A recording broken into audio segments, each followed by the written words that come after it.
অন্তর্বাস্য, এই অন্তর্বাস্য। রিপাবলিক বাংলা, আমি এখানে অনেকবার 5ই আগস্টের পরে অনেকবারই তাদের সঙ্গে আমি যুক্ত হয়েছি, টকশো করেছি।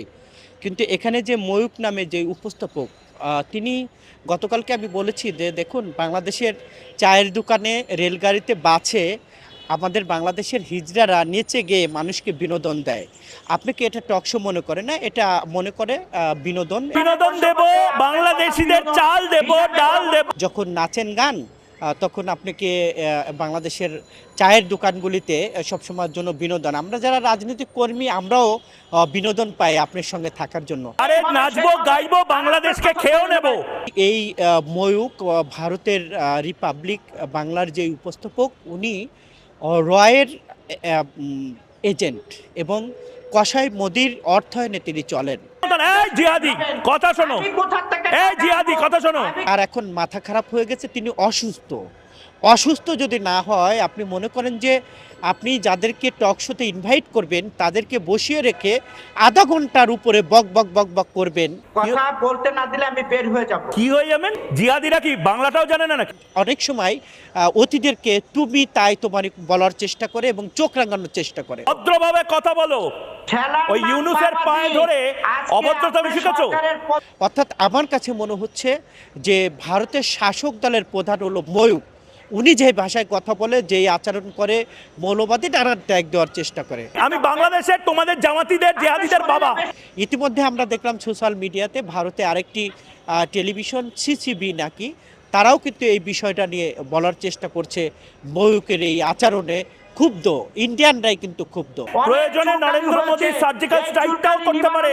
যদিও প্রতিটা ভাষায় কথা বলার চেষ্টা করে, আমরা কিন্তু সেটা বলতে চাই না, কারণ আমরা চাই আমাদের বাংলাদেশের মানুষের ইমেজ, বাংলাদেশের ইমেজকে আমরা ধরে রাখতে। বাবার সাথে কি করে কথা বলতে হয় বাংলাদেশকে শেখাতে হবে।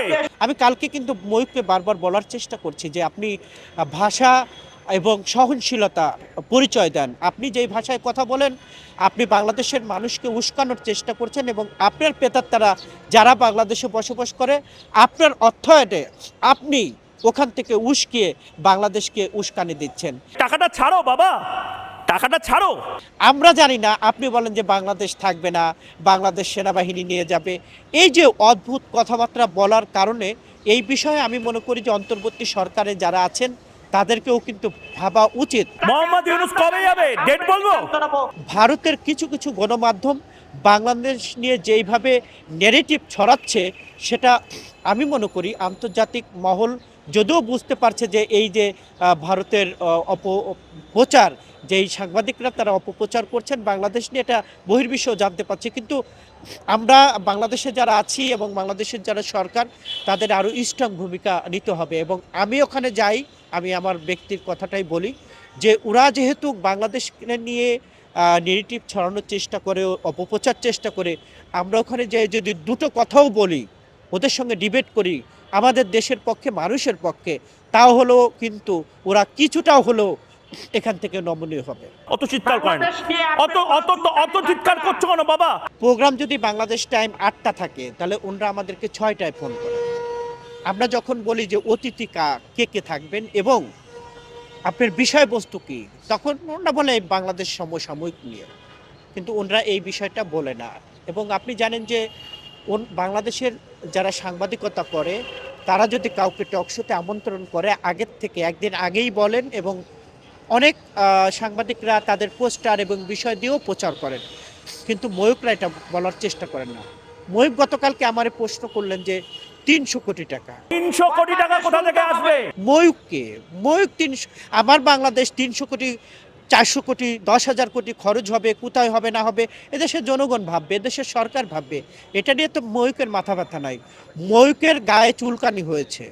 এর জন্য আপনি দেখবেন যে বাংলাদেশে আমরা যারা থাকি, চুলকানি হলে গ্রামগঞ্জে মা বোনরা নিমের পাতা এবং হলুদ দিয়ে বেটে আমাদের গায়ে দেয়। আমি কালকে ময়ূককে বলেছি, বা আপনার পাছায় কি মৌমাছি কামড় দিয়েছে?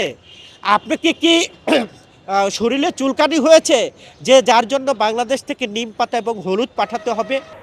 পকেটে পয়সা আছে? নিম পাতা পকেটে পয়সা?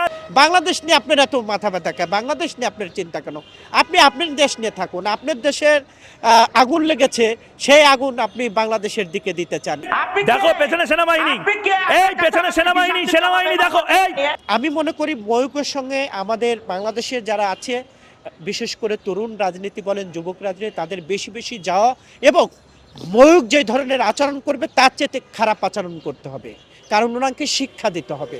একটা দেশ নিয়ে এত বড় নেককারজনক, অপমানজনক কথাবার্তা উনি বলবে আর আমরা হাতে চুরি পরে থাকবো, এটা আমরা হতে পারেন না। বাবু শোনা, বাবু শোনা, বাবু শোনা, কথাটা শোনো।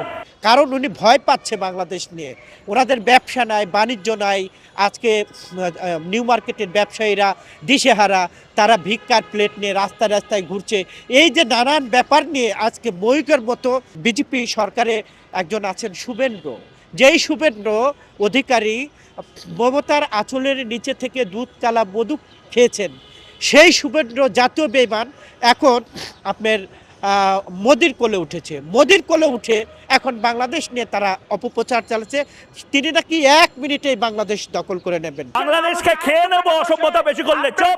আমি শুভেন্দ্রকে বলতে চাই আপনার মাধ্যমে, শুভেন্দ্র অধিকারী, আমাদের সীমান্তে কৃষকরা কাঁচি নিয়ে আছে, আপনার যেটা কাটা নাই সেটা কেটে দেবে, অর্থাৎ আপনাকে খাতনা করতে হবে। এদেরকে যদি যতক্ষণ পর্যন্ত এই খাতনা এবং উপযুক্ত জবাব না দিতে পারি, বাংলাদেশ নিয়ে ওরা নানান রকম ষড়যন্ত্র মেতে উঠছে এবং ওরা আওয়ামী লীগকে পুনর্বাসন করার ব্যস্ত হয়েছে। সেনা অভ্যুত্থানটা কবে হবে? শেখ হাসিনার পতন ওরা মেনে নিতে পারছে না। শেখ হাসিনার যেই বাংলাদেশে অপকর্ম করছে এটা মেনে নিতে পারছে না।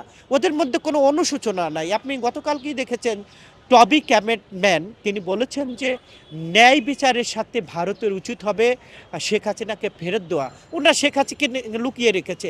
একটা গণহত্যাকারী যেই দলের প্রধান, যিনি গুম খুন, যেটা আন্তর্জাতিক মহল সারা পৃথিবী জানে, সারা পৃথিবীর কোনো দেশ তাকে আশ্রয় দিচ্ছে না, সেই খুনিকে এই কষায় মধ্যে আশ্রয় দিয়ে এই ময়ূকের মতো লোকজন দিয়ে বাংলাদেশের বিরুদ্ধে অপপ্রচার চালাচ্ছে। আমরা এই অপপ্রচার কিভাবে রুখে দিতে হয় সেটা আমরা জানি। একদম একদম বাংলাদেশের মানুষকে যদি পরের বার লোটার চেষ্টা করো। এই কারণেই আমরা রিপাবলিক টকশোতে যাই। তবে বাংলাদেশের মানুষের ভালোবাসা পেয়েছি, বাংলাদেশের মানুষ আমাদের সঙ্গে আছে, আমরা ঐক্যবদ্ধ আছি, আমরা ওদের ষড়যন্ত্র রুখে দেব। বাচ্চা ভদ্র হও।